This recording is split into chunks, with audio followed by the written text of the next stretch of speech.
Margaret Hayes, a woman in her mid-40s who had spent most of her life working quietly in the shadows of towering corporate buildings, had pushed her cart through the marble-floored hallways of Harrington Global Industries for 15 years, a $2 billion conglomerate where she was invisible to the executives who saw her only as a uniform meant to keep their glass offices spotless. Yet beneath her calm demeanor lay decades of struggle and secrets no one cared to uncover.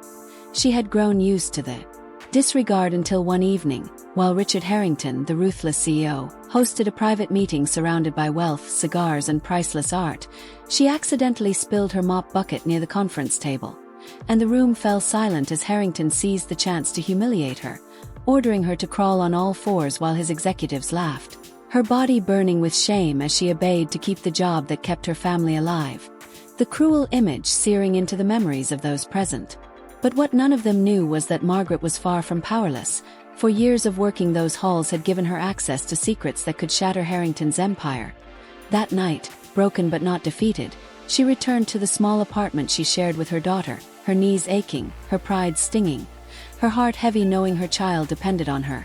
And yet instead of despair something else ignited within her, resolve, because Harrington had stripped her dignity. But Margaret had something he did not acknowledge was her weapon, because years of late-night shifts had given Margaret Hayes a front-row seat to the hidden machinery of Harrington's empire. She had overheard hushed conversations, seen confidential papers left carelessly on desks, noticed financial reports tossed into recycling bins, and while executives dismissed her as invisible, invisibility came with power. And now the fragments she had quietly collected over the years became weapons. Notes of offshore accounts, wire transfers, dates aligned with stock surges, proof that Harrington's greed was corruption on a massive scale, siphoning pension funds, laundering money through charities, and tying employees unknowingly to fraudulent accounts.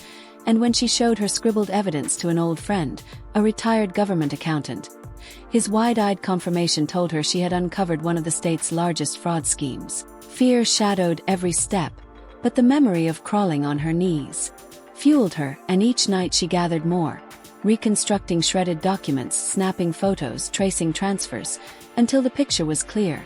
Harrington was reckless, arrogant, and building an empire of lies.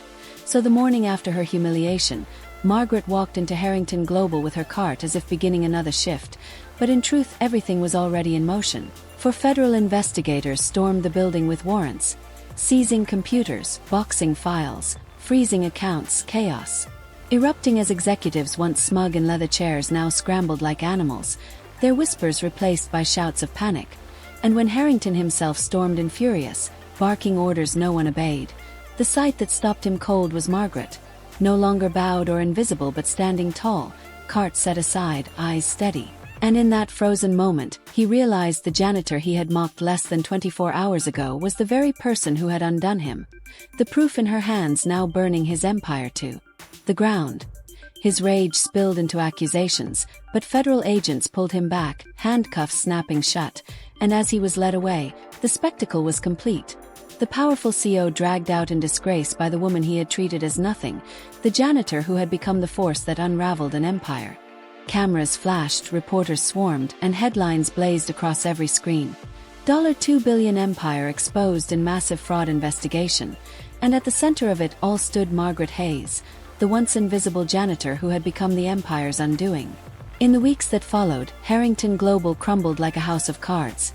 Stockholders fled, subsidiaries severed ties, and lawsuits mounted as Richard Harrington faced indictment on charges of fraud, embezzlement and corruption. His reputation shattered beyond repair.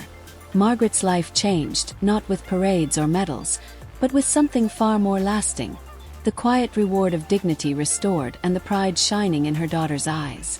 Though journalists clamored for interviews, she declined most, for this was never about fame but about courage. Still, her story spread, whispered in break rooms and admired in workplaces across the nation, a beacon of hope proving that even the seemingly powerless could shake the foundations of power. Margaret remained humble, walking the same streets, greeting neighbors with warmth, but now she carried herself with unshakable strength, no longer invisible, embodying the truth that real power does not come from wealth or titles but from integrity, courage, and the refusal to be dehumanized. And as Harrington's empire lay in ruins, One question echoed through boardrooms and breakrooms alike. How many other Margarets walk among us, underestimated yet holding the quiet strength to change everything? Her story was not simply revenge. It was justice, dignity reclaimed, and a reminder of the unstoppable force that rises when the silenced finally find their voice.